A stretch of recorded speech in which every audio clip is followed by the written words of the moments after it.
At this time, I'd like to call the special committee of the whole meeting to order. Let the record reflect it is Tuesday, November 17th, 2020 at 6:32 p.m.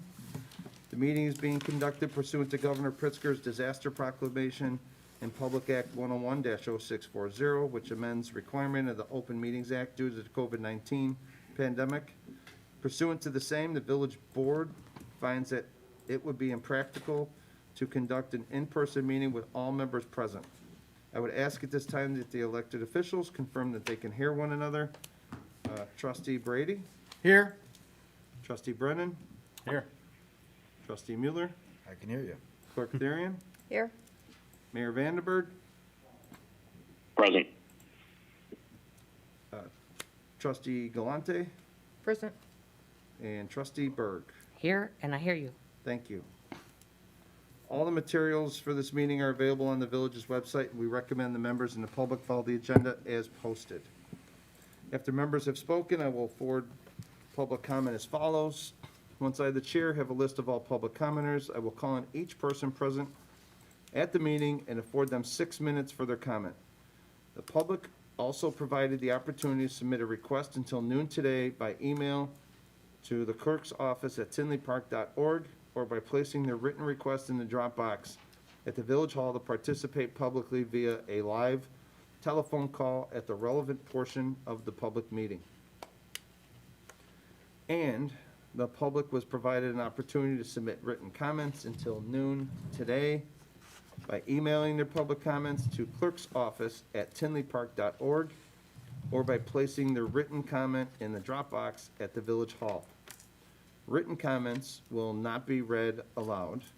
And finally, each vote taken in this meeting will be conducted by a roll call vote. Madam Clerk, can you please call the roll? Trustee Berg. Here. Trustee Brady. Here. Trustee Brennan. Here. Trustee Galante. Here. Trustee Glatz. Present. Trustee Mueller. Here. President Vandenberg. Here. Thank you. Item 2, consider approval of the minutes of the special committee of the whole meeting held on October 20th. Have a I'll second motion? that motion. Have a second? Second. Thank you, Cindy. Madam Clerk, you please call the roll?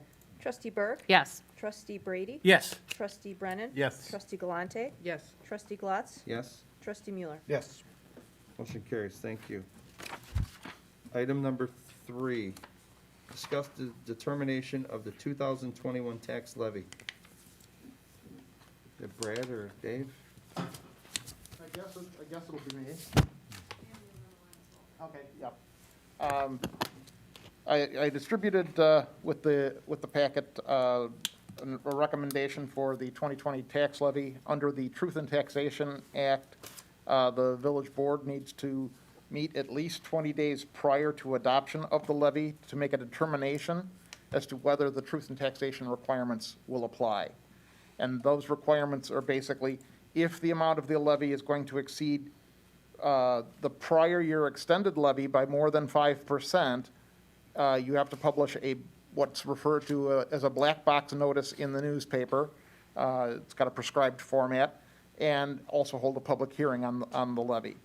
After we've done analysis on our tax base and our revenue needs, the recommendation would be to levy the same amount as our prior extended levy, which is $22,230,857. The library, at their meeting on October 28th, approved a levy of that, following that same pattern, of $6,194,494. And that would make a total overall levy of $28,425, $425,351.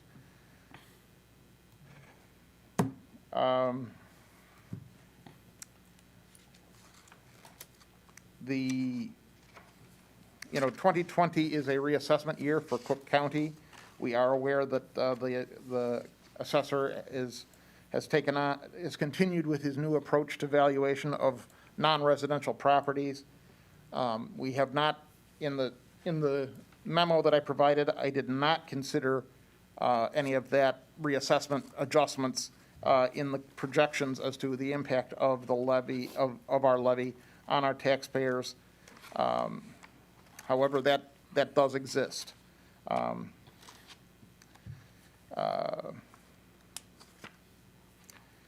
So, like I say, the real point here tonight is to make a determination as to the amount. There's really nothing else to decide as to whether it's going, if it's going to exceed, then we have to, then we have to make plans to meet the requirements for the publication and the public hearing. If not, we can just proceed as with the recommended schedule and approve the levy as a normal course of business on the board agenda. And that schedule would be December 1st, we'd have the first reading of the levy ordinance, and on December 15th, we'd do the adoption. I would point out that the police pension fund actuarial funding requirement, the annual funding requirement, went up over $500,000 this year.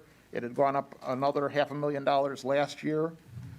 If we levy in accordance to the recommendation of the prior extended levy, that increase would be covered, and that would allow the remainder of the levy to be able to be dedicated to the village's other needs, whether it be police, fire, other administration, what have you.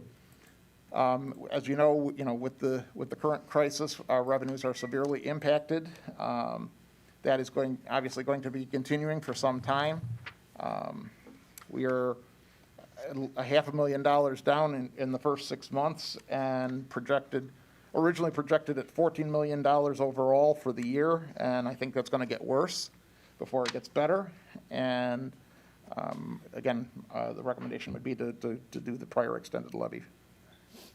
If there's any questions, I'd be glad to.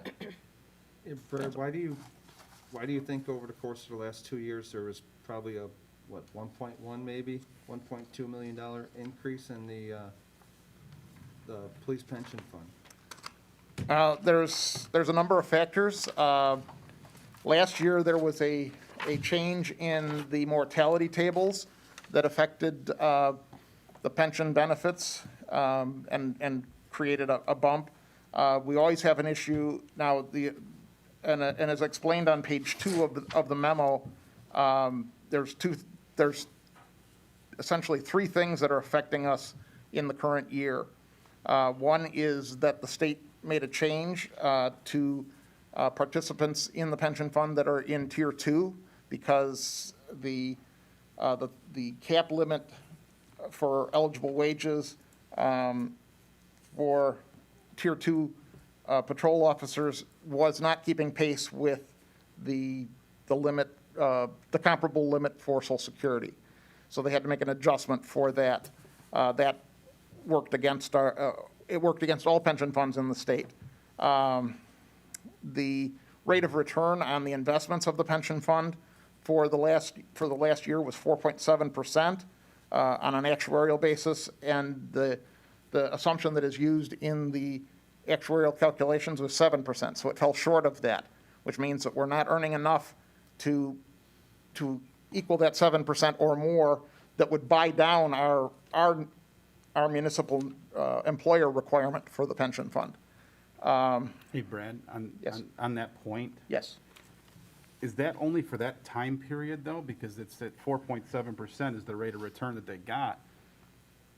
No, it's not, no, because the 7% Because assumption the is. market this year Because is at 7%. So I assume that number they're getting, It's driven on, again, it's based on past results projecting that forward. We don't go and jump ahead and look at where are we at 6 months into the current year. We look at, here's the year just completed, here's the return we got, and at that point, that's our best assumption of what's going to happen going forward. Okay? So at 4.7%, they're falling short of that 7% requirement. But the whole actuarial calculation is saying, okay, here's the universe of people that you have to provide benefits for, because this is a defined benefit plan. Right. It's not, it's based on, it's saying, based on your age and your retirement, you're going to get X benefit, X percentage of your salary that you walk out the door with.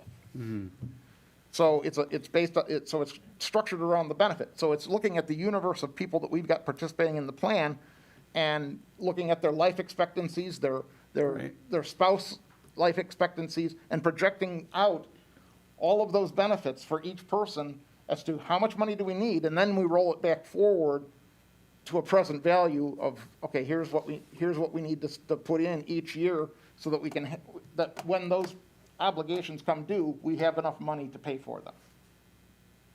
I guess my question would be, what time period are they using for those returns, though, is what I'm, I mean, we had, Well, it's essentially, the actuarial calculations basically look over a span of about 40 years okay.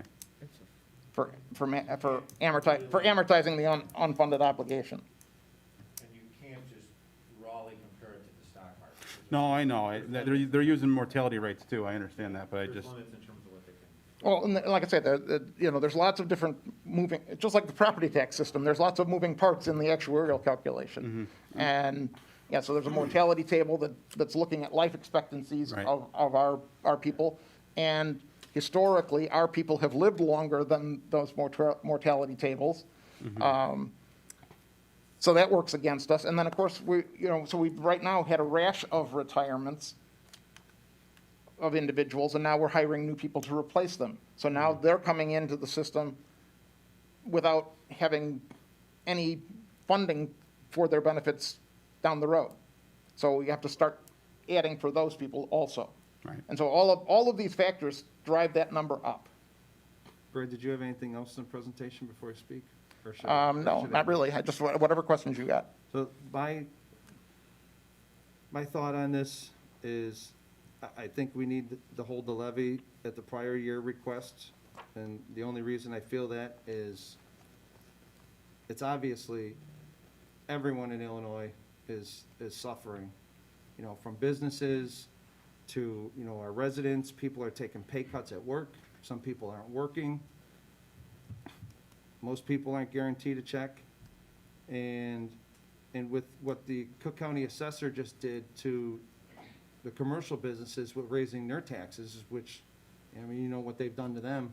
Well, he hasn't raised their taxes. He's raised their assessments.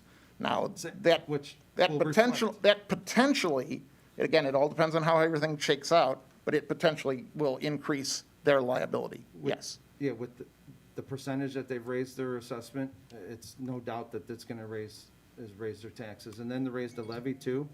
But again, it may or may not, because, again, the whole tax system is based on ratios. So it's the ratio of what we're asking for in a levy in relation to how big our tax base is.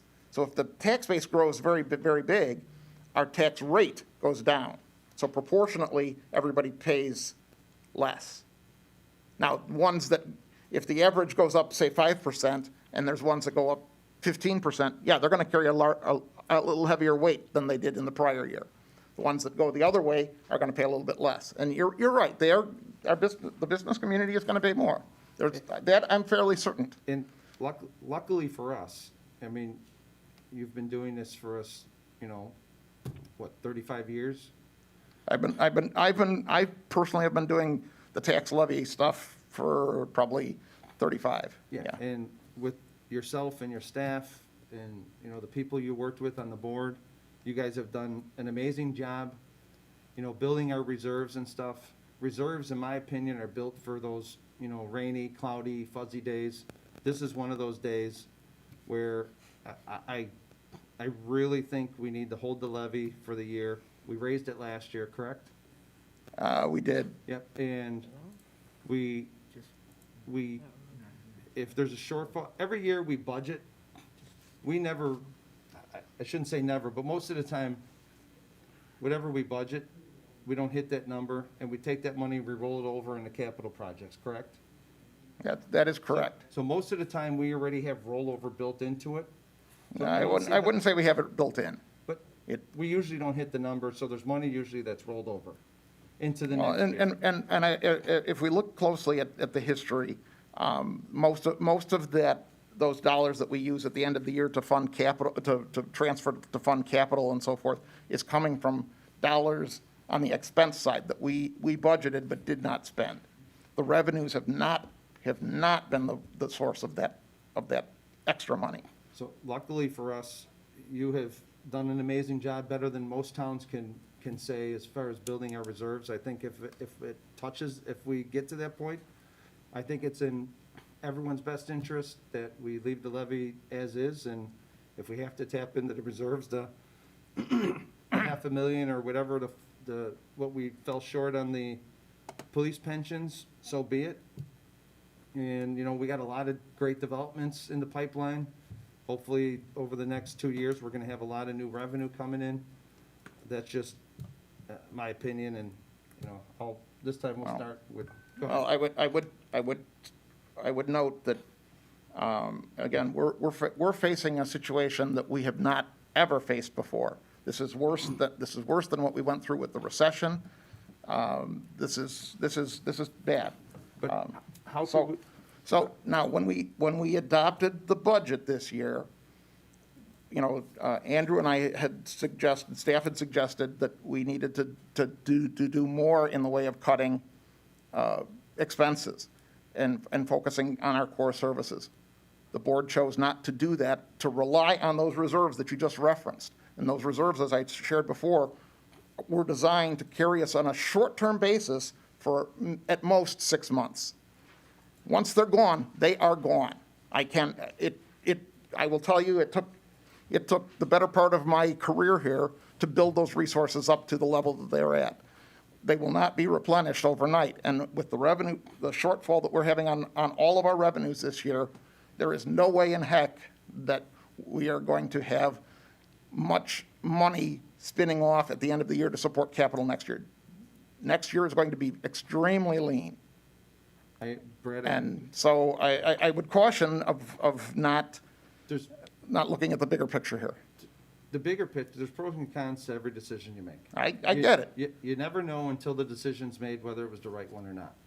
In this case, in my opinion, you have too many families and businesses that are suffering, and so we're gonna raise the levy, but they could potentially be paying more when they're making less. Again, it's just my opinion. I don't know where everyone else stands. Luckily for us, we got a lot of good projects coming in, but I don't think this is the time to raise it, but that's just my opinion. Trustee Berg, you want to go? We'll go start on your side. Sure, Michael, thank you. Yeah, I was probably the only one up here who did not vote to pass the budget in the first place and asked for it to be recast, so this is a very sad day for me to see this. But I do agree with Trustee Glatz. This is, residents are suffering, and I really agree that we should hold the levy. And that's, Trustee Galante? I agree. Same thing, really trustee Glatz just said. One, you did a great job putting it all together and giving us everything we needed to do to look at your analysis. And it's clear, exactly as you've recommended, that we should follow the option to hold it. You done, Darrell? Yes. Mayor Vandenberg?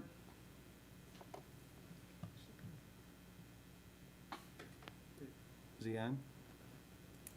Jake, can you hear me? Trustee Mueller? Yeah, I certainly understand your points, Brad. I do think it's going to be a lean year for Tinley Park in 2022, but I agree. I think we need to hold the levy, if nothing else, to let our residents know that we're planning on making cuts as well.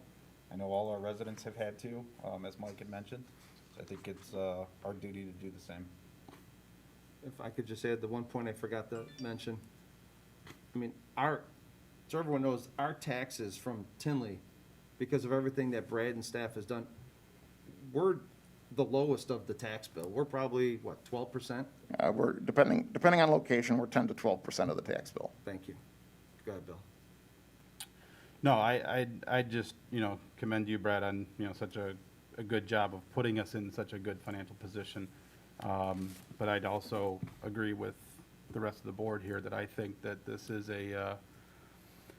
a time where, we need to look out for the residents and not, when, I think Mike said it best, when people are taking in less money, we can't put more on their plates. And I think this is it's only fair to the residents to have this, this outlook for it, because, next year, maybe we might be looking at a different story here where, hopefully we're out of this mess and we can reevaluate, but, I think, this is the best for the short term, I think, so.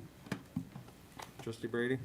Well, I won't belabor the obvious. I'd have to agree with my fellow colleagues that we should hold it to where it is and keep in mind, take care of our residents. So I would have to agree with the rest of the board. Thank you. Now, and again, I would point out first, again, that, the pension levy is increasing $573,000. That is $573,000 in the general fund that we will not have from property taxes to support operations. And then additionally, again, tonight's objective is just simply to make the determination, are we going to exceed 5% or are we not?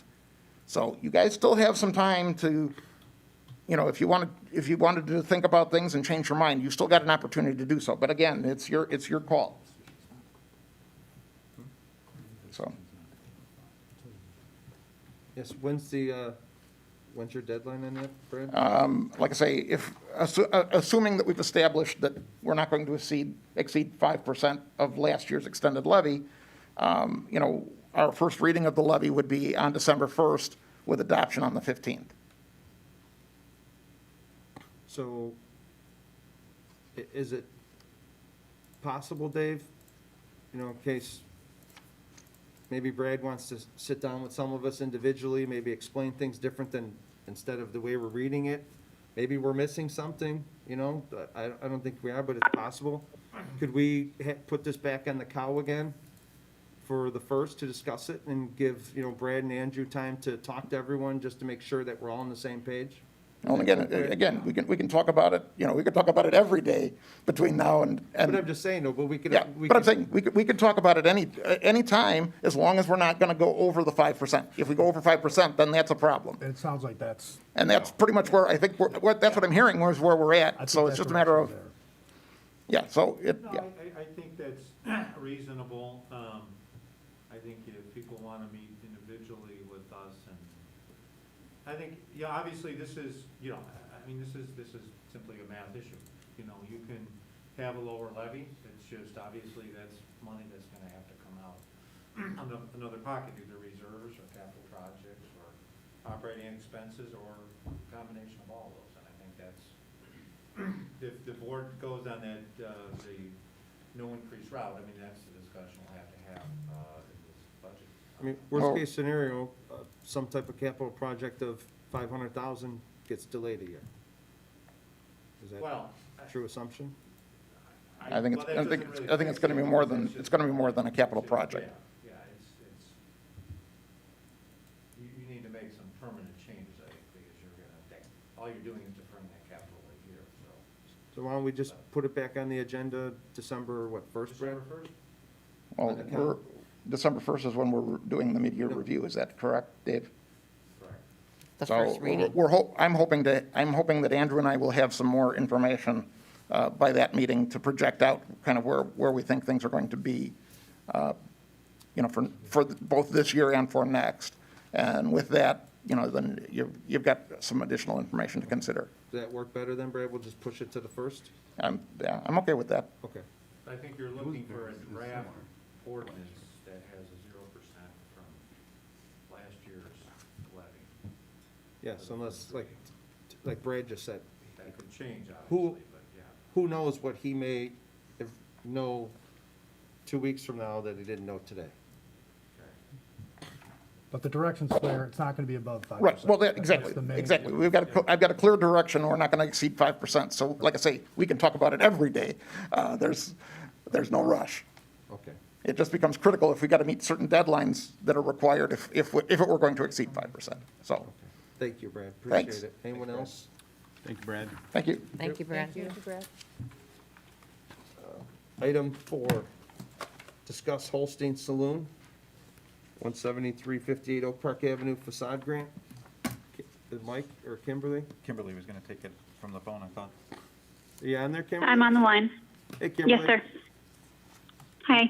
You want to take that one for us, please? Great, thank you.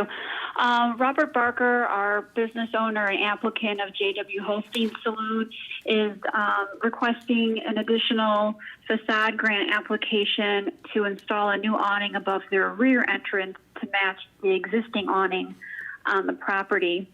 This new awning will provide overhead shelter to customers awaiting being picked up or dropped off. The intent of the facade grant program is to assist our owners and tenants of existing buildings for upgrades to the building facades. Under the facade grant, decorative elements such as awnings are eligible. Again, this program provides a matching grant of 50% or a maximum of $35,000. On one site can get up to $70,000 in matching grants every 3 years. The grant was recommended and approved by the ECC and approved by the village board for a previous grant for their patio fence in the amount of $10,900. So the current request of $3,400.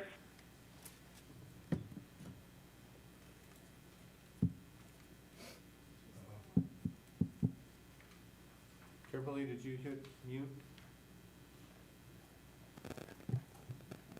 Is there any questions? I think this was, yeah. Well, I think she was just gonna say there are about Yeah. 13,000 in total grants Okay. for the last year, so. Anyone from the board have any questions? No. No, I'll just say that the ECC did a good job vetting this one. They were very thorough, so, very comfortable with their decision. I'll make a motion. I have a second. I'll second it. Thank you. Madam Clerk, can you please call the roll? Roll call for item number 4 from trustee Berg. Yes. Trustee Brady. Yes. Trustee Brennan. Yes. Trustee Galante. Yes. Trustee Glatz. Yes. Trustee Mueller. Yes. Motion carries. Item 5, discuss Cook County Class 6B 7305, Devon Drive, John Kazmarski. Just gonna take that. Take this one, Dave? I mean, you want to, No, go ahead. okay. So this is a vacant piece of property over on Duvon Drive that Mr. Kazmierski is proposing investing $115,000 to purchase the property and an additional $92,000 for renovation. This has been vacant for almost 2 years. If you've been over there, it's definitely certainly needing for assistance. The Class 8 reclassification or classification from Cook County expired, and so our recommendation is that we request a Class 6B incentive under special circumstances as the building has been vacant for just under 24 months. Any questions from the board? I'll make a motion to move it. I'll second it. Madam Clerk, you please call the roll for item 5. Roll call for item 5, trustee Berg. Yes. Trustee Brady. Yes. Trustee Brennan. Yes. Trustee Galante. Yes. Trustee Glatz. Yes. Trustee Mueller. Yes. Motion carries. Thank you. Item 6, discuss Will County 80th Avenue widening project. Sure, thank you, trustee Glad. So this is a project that we're all familiar with, and, you know, we're excited. Looks like in the next year or two, we'll finally start to see this project move forward. I think as everyone is aware, this involves the widening and reconstruction of 80th Avenue from 191st to 183rd, additional through lanes and turn lanes, an 18-foot barrier median, traffic signals installed at 183rd and 185th, noise walls at the northwest corner of 183rd Street intersection, replacement of a culvert with a bridge over a Union drainage ditch, and a bike path. So this is something that we've been discussing with Will County for a number of years. We were able to certainly convince them to make a lot of upgrades, and so the discussion we've been having is that with them completing these improvements, you know, would we be willing to take this over? So these discussions have really been going on with the staffs from the two communities the better part of 6 to 9 months.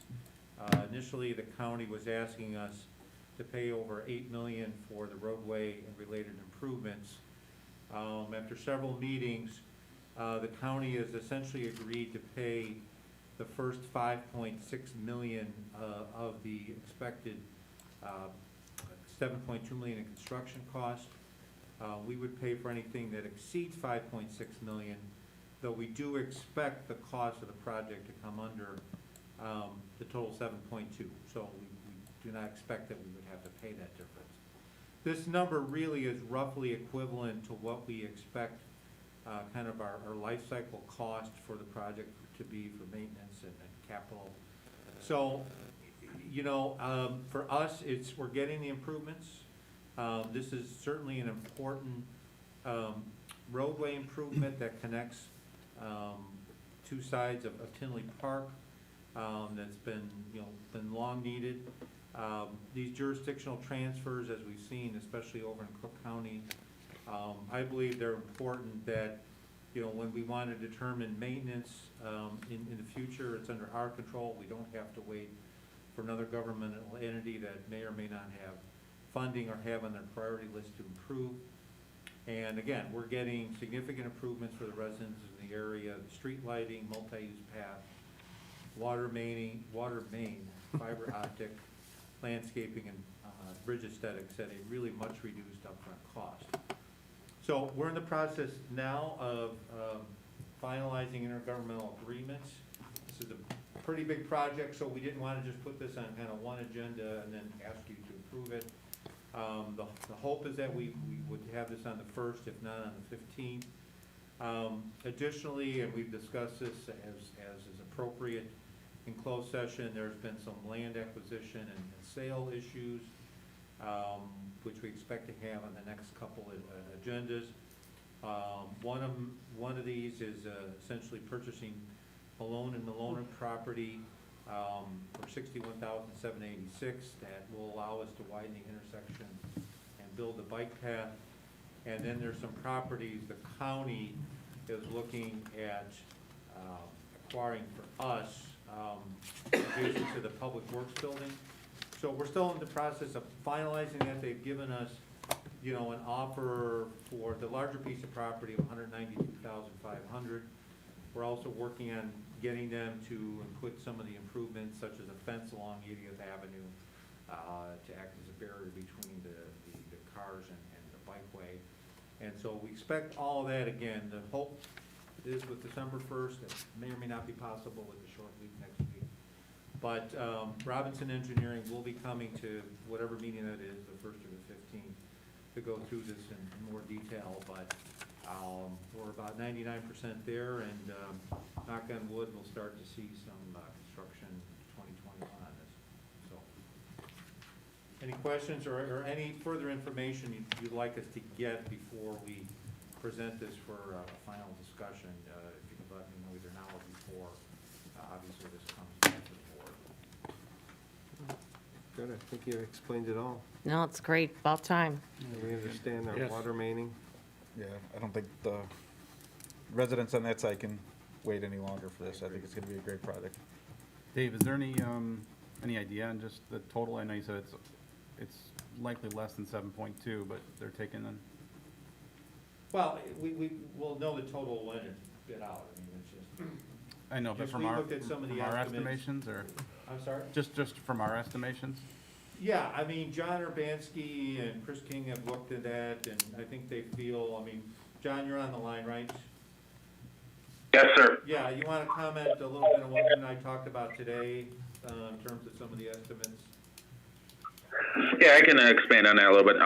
Based on what the unit costs that were estimated by Ciorba Group, which is the group that was hired by the counties, you know, and based on what we've experienced with current installation costs, and understanding obviously things are fluctuating by the current economy, but some of those unit cost per footages were almost doubled versus what we've seen in recent jobs. You know, with the water main, the street lighting estimate, we've discussed that with Andrew and Brad. The cost of that street lighting installation was astronomical compared to what we've seen again in recent installations. So, much like you know, you will see on projects of this scale, the engineers have estimated with a very dull pencil, and a lot of the items that, you know, we see typical, even on a high end, are not to what the scale that they've put these estimates at. So I'm comfortable, and with discussions with, again, as Dave said, with Chris King from Robinson, we're both comfortable to say that, there shouldn't be a reason we can't see a good portion of that estimate over the 6.5 being close to when this project is complete. Very There good. you go. Thanks, John. So Dave, Yep. is this just a discussion, or you need us Just a to? discussion, no motion needed. Great, thank you, sir. Item number 7, bus shelter agreement. Who's gonna, Hannah's gonna handle that. I'll take that one. Thanks, trustee Glatz. So this one, we are approaching the end of a 10-year contract with the Illinois Convenience and Safety Corps. Currently, the ICSC has about 350 shelters, with 5 of those being in Tinley Park. And so what they do is, they maintain, inspect, repair, clean, et cetera, these shelters, and they place advertisements on them. So, it's really just pretty straightforward. We're recommending another 10-year contract with them.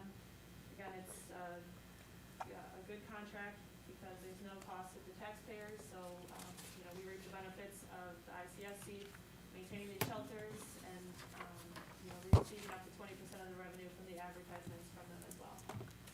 So, again, we're just looking to move forward with another 10-year contract. any questions? Thank you, Sounds like a Hannah. win-win. I'll make a motion. I have a second. Thank you. Second. Thank you, Cindy. Madam Clerk, can you call the roll, please? Roll call for item 7, trustee Berg. Yes. Trustee Brady. Yes. Trustee Brennan. Yes. Trustee Galante. Yes. Trustee Glatz. Yes. Trustee Mueller. Yes. Motion carries. Item 8, Comcast. Who would like to take Comcast? I will take that, trustee Glatz. Thank you, gas man. We are up for our renewal for our Comcast franchise agreement. It's been 10 years, been pretty quick, and this December it is a renewal for 10 years. There's 3 minor changes that were put in there with this new contract. They had to do with the 5% franchise fee and counting some of these services that they give to us for free toward that 5% cap. Also audit procedures and again, the PEG funds, letting the grantee or Comcast know what we're doing with those funds. So, it's their standard agreement that goes around to the majority of the suburbs around here. This does not prevent any other companies from coming in to Tinley Park.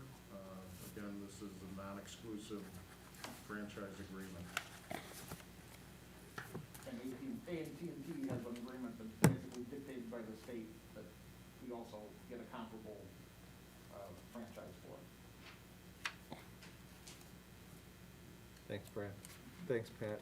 Yeah, and what we would be looking for is this will go on the board in December for approval. Okay. Any questions? I just have one quick question, just, You're not quick. is there any, I know we were looking into expanding contract with providers too.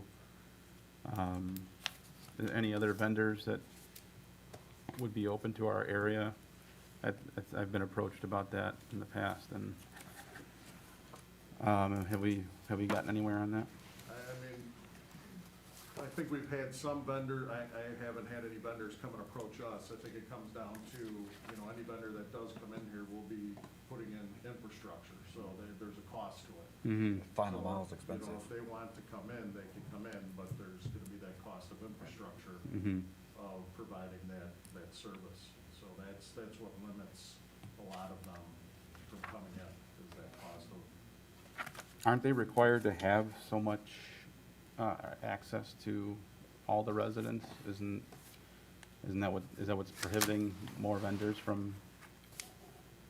I think really what's prohibiting them is the cost of them putting in all the their infrastructure? Okay. That's really what it comes down to. Very good. I'll make a motion. Have a second? I'll second. Thank you. Bill? Madam Clerk, can you call the roll? Trustee Berg. Yes. Trustee Brady. Yes. Trustee Brennan. Yes. Trustee Galante. Yes. Trustee Glatz. Yes. Trustee Mueller. Yes. Motion carries. Item number 9, GIS. You want to take that one too, Pat? Yes, I will, thank you. We're coming up for our annual renewal for our GIS agreement. This is going to be a change to our master agreement. Back in June and July, we went to the consortium and asked for a reduction based on some of the impacts that we're experiencing with COVID. And they graciously agreed. They cut down some of their services. We've scaled back on some of their services. But with some of the new developments, coming up, we have been using more of those services that we have cut back. So we've come to an agreement for the master agreement for next year that will just scale it up an additional 20%, but we're still cut back 40% on there, so we're still saving ourselves about $50,000 to $60,000 on that annual fee. So based on just some of the uptick on the development and the use of the GIS, it is used quite a bit. We're just going to bump it up another 20%, but still an overall reduction of 40% to save us some money. So Pat, as I recall, that was just a consulting portion of their fees were what we reduced to 60%, right? Correct, yeah. And so we're just gonna bump that up. Those consulting fees are used for special projects that we have where we're having them expand how we use GIS. Is that correct? Yes. Perfect. Any other questions? Nothing else? So that'll be on December 1st also for approval. If it's approved. Yes. I'll make a motion. I have a second. I'll second that motion. Thank you, Mike. Madam Clerk, could you please call the roll? Trustee Berg. Yes. Trustee Brady. Yes. Trustee Brennan. Yes. Trustee Galante. Yes. Trustee Glatz. Yes. Trustee Mueller. Yes. Motion carries. Item number 10, discuss liquor and business license fees for 2021. Hannah, are you going to take that or Dave? Yeah, so as you know, we, with the COVID crisis, we had reduced, delayed number of fees that we charged businesses back in the spring. Staff recently met and with the governor's order continuing to significantly affect restaurants and bars, we made a recommendation to the board that there be an offset for liquor license and for business license fees for restaurants and bars for at least the first part of this year. So typically, restaurants and bars would be paying, if you remember right, this year we were going to go to an annual liquor license fee from we've done in the past, which is every 6 months. We're recommending now, rather than that payment being January 1st, that we hold off for 6 months and reevaluate and perhaps charge 50% of the fee at that time if things are somewhat more back to normal and it's appropriate. So that 50% reduction is about a $47,000, $200 change to our reduction to our budget. And then our business license fees, which, as we talked about before, which are already really, really low. So that's a good thing. We're talking about waiving those. There's not much of a savings there because, again, we don't really charge that much. But for talking to certainly all the restaurants and bars, I think they're happy for, anything they can get to kind of help them survive at this point. We would waive the business license fees for local bars and restaurants, and that would reduce our revenues in that area by about $11,000. So that's the the recommendation, and if you agree, would make that motion, put that on the next board agenda.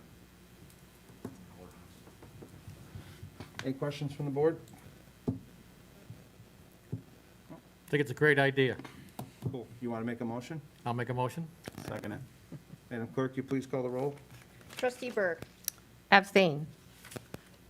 Trustee Brady. Yes. Trustee Brennan. Yes. Trustee Galante. Yes. Trustee Glatz. Yes. Trustee Mueller. Yes. Motion carries. Item number 11, Lenny's UV liquor license. I'll take that one. Thanks, Okay. Trustee Glass. I'll try to keep this quick too, pretty straightforward. We have Kim Farback, Alex Cougar, and Kevin McHenry here with Lenny's. We have been approached by Lenny's for, a truck stop license for the 183rd Street location, which is expecting to open this December. So, again, pretty straightforward, just truck stop, liquor and gaming requests. If you have any questions, we have our folks from Lenny's here as well.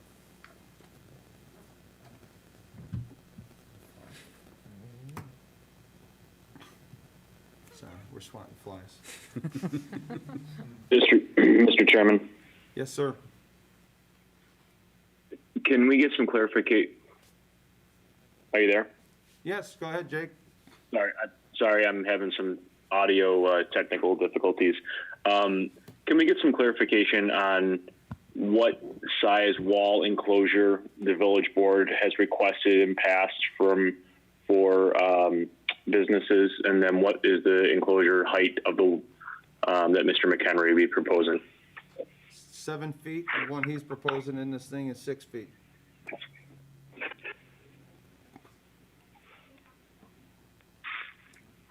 Could you hear me, Jake? Yeah, can you repeat yourself? The requirement has been 7.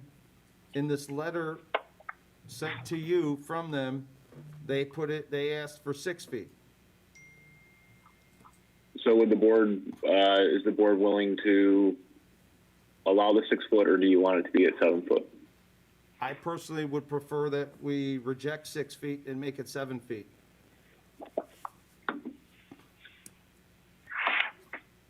Fine. Does anybody else on the board have any concern with that? I agree. Keep it to 7 foot as we have for everybody else. Bill Brennan, I concur. Mike Mueller, Consistency. Diane, Cindy Berg, Abstain. but just for the wall. All right. So again, I'll throw my plug in here in this particular circumstance. As policymakers, I would request the village board to consider adopting an ordinance that would require that language to be added to our liquor license for video gaming requests. That way, it is consistent, as was noted by Trustee Mueller, that it be specific in there to add language to say that the enclosure wall be at 7 foot. That way, we don't have to go back and forth on this. So I would ask that you consider that as we continue to move forward. Somebody could certainly bring that ordinance forward. It would have my approval. Is there anything in here? Are you done, Jake? Yes, thank you, Mr. Chairman. Thank you, Jake. Is there anything in here about, I don't see anything in the letter about hours. So, That's correct. Correct. We'll just, go ahead, I'm sorry. so correct me if I'm wrong, so it's a truck stop, so they're allowed 24/7 if we allow it, correct? If we allow it, but if you recall, we did have the discussion recently about the Sunday hours, so Sundays, so they'll operate normally throughout the week for our liquor code hours, but on Sundays, which is actually on the board agenda tonight, they'll be able to start at 9 AM. Okay. Yeah, I would prefer for now to see how it goes over there, to leave it as is. So we're all on the same page, and, sorry, I've never seen you at a meeting.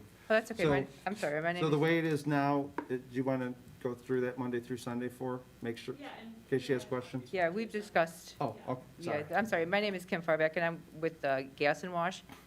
I'm just here to represent Lenny's Gas and Wash and answer any questions that you may have regarding the wall. Okay, well, I'll or just say it for UV the record license. then. So Monday through Saturday, it's 7 AM to 2 AM?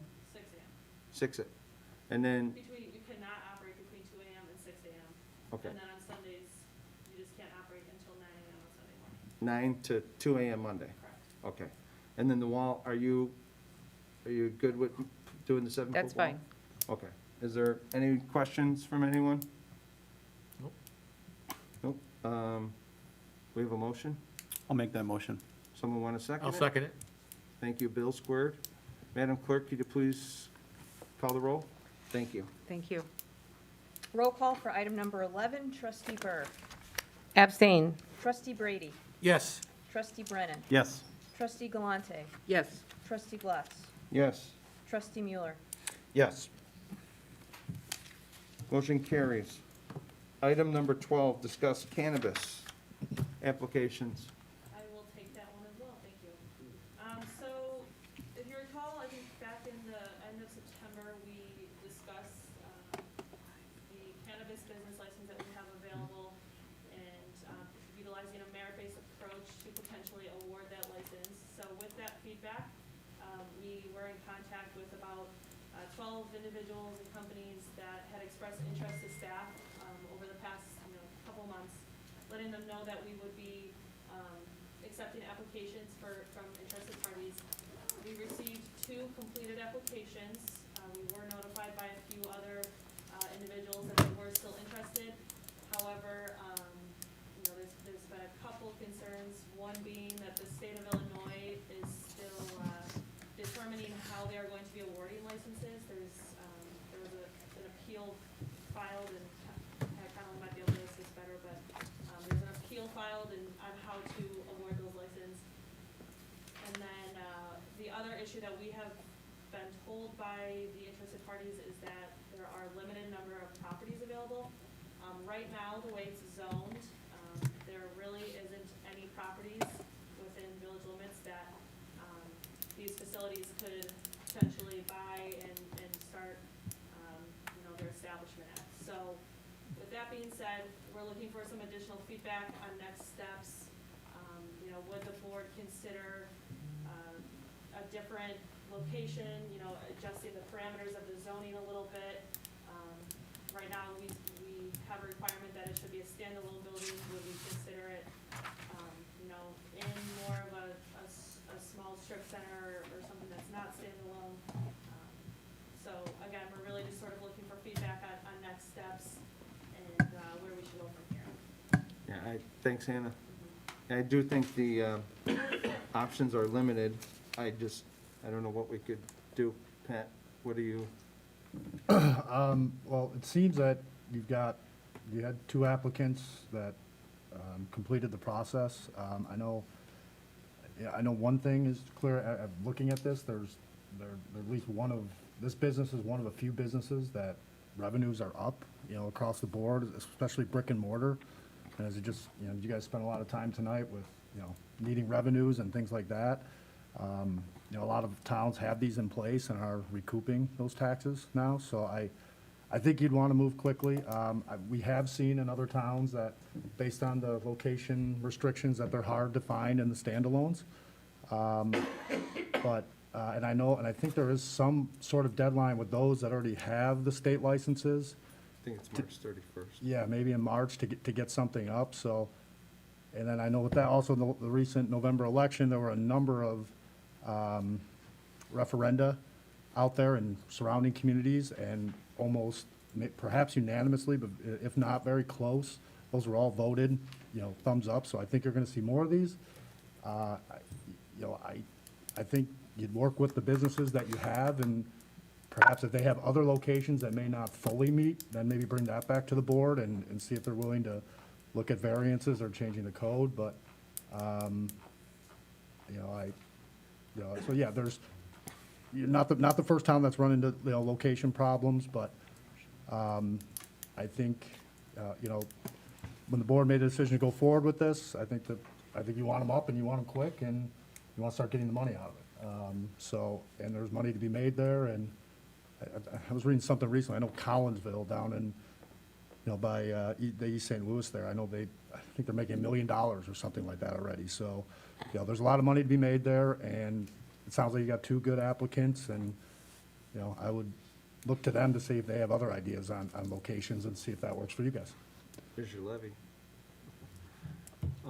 So our issue really isn't, we're just talking about zoning, not the fact that Midway Dispensaries, it's the only one that has a license currently, and the only way they could come to Tinley would be relocate, which is not going to happen, right? They have an additional license, so they do currently have an establishment, but this would be an additional license to open up a second shop. Are they the only ones that have 2? I mean, there's other certain individuals who already had a medical dispensary or, you know, of some sort were awarded the second recreational license first, and then, so they were allowed to apply for this first pool of licenses that the state released, essentially. Yeah, they're doing. So it is released or not released? Because my understanding, I thought they were not released. So they do have this one currently, so this was. Right, and in order to move that to Tinley, they'd have to relocate, which they're not doing. No, it would be a second shop.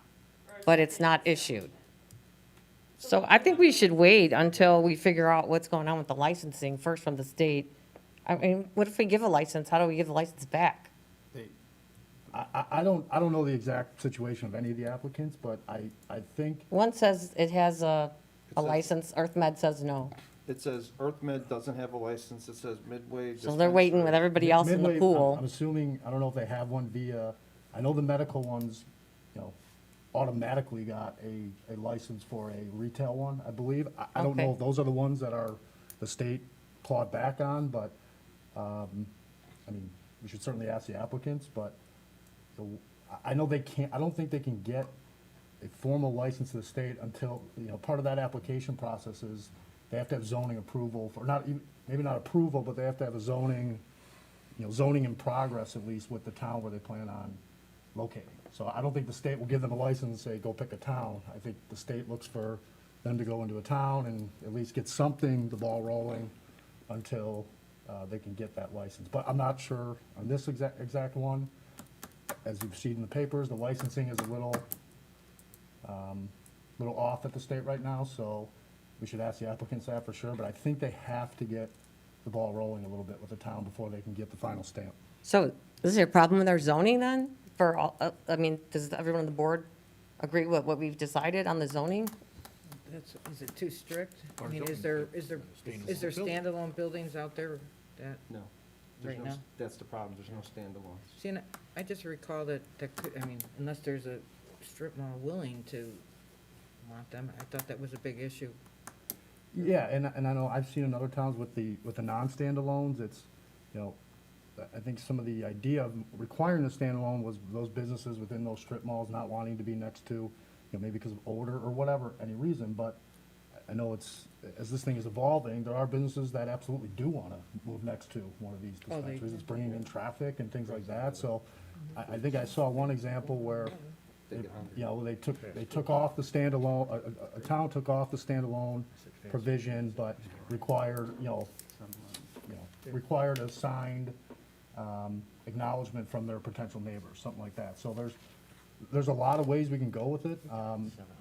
I don't personally know the industry, I don't know where they would want to go, but I would think that to the extent you have two viable applicants, maybe turn to them, see where they, you know, where do they think they should go and things like that, but, Are you here tomorrow? yeah.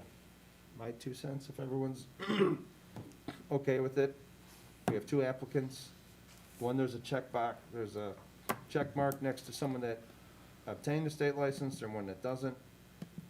How do you guys feel about having Hannah and Pat work together on this? Call them both. Call the state if you have to, get an answer. Do they have one? They just need somewhere to put it. You know, it's theirs to use, but they have till March 31st. And if it's because, like Diane was saying, that, is it just because of the standalone, which I believe it is, because I don't know of any buildings that are available right now in that area. Do we move the area, do we make it bigger, or do we change, you know, away from the standalone? So, I don't know if you guys want to work on that tomorrow? Is that good with everyone? Sure. Makes sense. Cool. Thank you, Pat, thank you, Hannah. Item number 13, a nuisance ordinance. Now, this could cover a lot of topics. Okay, this is a request that the village code be amended to include a chronic nuisance property abatement ordinance. The chronic nuisance property abatement ordinance will allow the village to better monitor local businesses and properties. A property is a chronic nuisance property when 3 or more violations occur within 12 months. Now, the violations are under definitions under 98.41. If you want me to go through them, or let me know. The chief of police must make notification in writing to the person in charge of the properties becoming a chronic nuisance. The properties that are deemed a chronic nuisance will face a fine of not less than $500 nor more than $700 per day. They'll also be required to close for not less than 5 nor more than 30 consecutive days. Each day a violation continues to occur, it will be considered a separate and distinct offense, and the discipline is under 98.43, or the remedies, I should say, which include progressive discipline and some other factors such as disturbance of neighbors, etc. So please consider this. Is this from public safety or the mayor's office? A combination. Perfect. Any questions for anyone? No, thanks for No, putting this thank together. you, No, we Chief. need to have it, that's for sure. Overdue. Thank you, Chief. Anything trustee Brennan or Mayor Vandenberg want to add? Nope. No, I don't think anything is needed to add. I'll make a motion. Do I have a second? I'll second it. Second. Madam Clerk, can you please call the roll? Thanks, Chief. Thank you, Chief. Roll call for item number 13. Trustee Berg. Yes. Trustee Brady. Yes. Trustee Brennan. Yes. Trustee Galante. Yes. Trustee Glatz. Yes. Trustee Mueller. Yes. Motion carries. Item 14, receive comments from the public on the committee of the whole. There is a point of order, Mr. Chairman. One second, I Mr. note the Eberhard. time that One- it's 7:33. Mr. Eberhard, 1 second, please.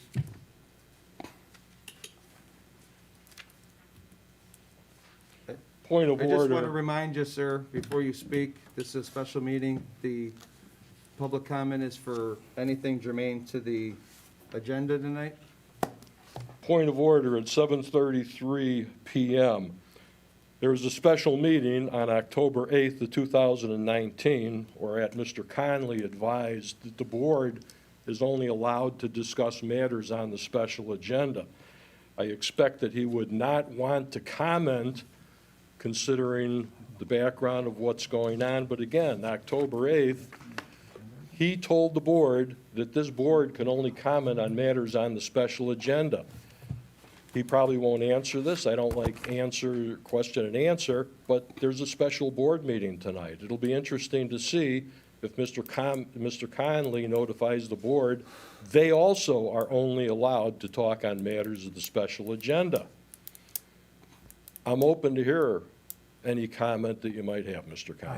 I have no comment. Very good. Okay. Yeah. According to Mr. Conley, Mr. Eberhard. again, the Mr. special Eberhard. agenda is to be limited Is there to special anything comments. pertaining to the agenda tonight, sir? Yes, this is a point of order. You don't get to make a point of order. You're not a board member. So is there anything So, pertaining to Mr. the... Glatz, you again Is there are anything- saying that I'm not able to comment. Mr. Eberhard? no, that's Is not- there wait, anything wait, wait, pertaining wait. to the agenda tonight, sir? I'd like to hear from Mr. Conley. He has a comment here. Mr. Glatz made a point that you don't have a right under parliamentary procedure to raise points of order. That was his point. He didn't say you can't comment. Okay, He I'll said I'll you may tune comment in, and you may Mr. Conley, comment in to see if accordance you with the advise rules. the board about their rights. Thank you. Wonderful. Thank you, sir.